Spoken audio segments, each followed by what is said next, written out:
வணக்கம். உங்கள்கிட்ட ஒரு கேள்வி கேட்கலாமா? இன்னைக்கு நான் எப்படி இருக்கேன்? நல்லா இருக்கேனா? ஆமாம். என்னடா இப்படியெல்லாம் கேள்வி கேட்குறாங்களே அப்படின்னு தோணுதா? எனக்கே கேட்குற கொஞ்சம் கஷ்டமாக தான் இருக்குது. இருந்தாலும் கேட்டாகணும்னு கேட்குறேன்.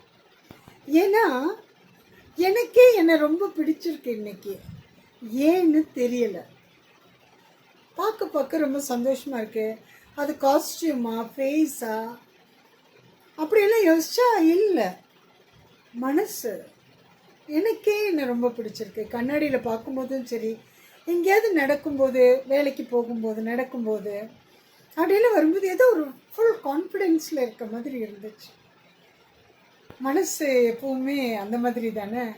நேற்றெல்லாம் பார்த்தா ரொம்ப மூடியாக இருந்த மாதிரி இருந்தேன். இன்றைக்கி சம்மந்தமே இல்லாமல் ரொம்ப ஜாலியாக இருக்க மாதிரி இருக்கேன். ஜாலின்னு சொல்கிறத விட ரொம்ப பிடிச்சி மனசு எப்பவும் சந்தோஷம்னு சொல்லுவாங்கள்ல, வெளியே நம்ம ஜாலியாக காமிக்கிறதில்ல, மனசுக்குள்ளே சந்தோஷம்னு சொல்லுவாங்கள்ல, அந்த சந்தோஷம் நிறைவாக இருக்க மாதிரி இருக்குது.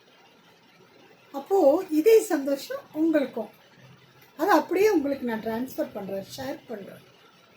இந்த சந்தோஷத்தை நீங்களும் அனுபவிங்க, என்னோடு சேர்ந்து நீங்களும் அனுபவிங்க. சரியா? பிடிச்சிருக்கா இந்த சந்தோஷம்?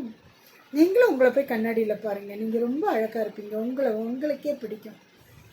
முதல்ல நம்மளை நமக்கு பிடிக்கணும், அப்போ தான் மற்றவங்களுக்கும் பிடிக்கும். ஸோ இந்த ஒரு தாட்டை மைண்டில் வச்சுக்கோங்க. எப்போவும் உங்களை உங்களுக்கு பிடிக்கணும், அப்போ தான் மற்றவங்களுக்கும் பிடிக்கும். ஸோ உங்களை பிடிக்கிற மாதிரி, உங்களுக்கு பிடிச்ச மாதிரி எல்லா விஷயங்களையும் பண்ணுங்கள், நல்லா இருப்பீங்க. சரியா? நாளைக்கு பார்ப்போமா? Okay, by.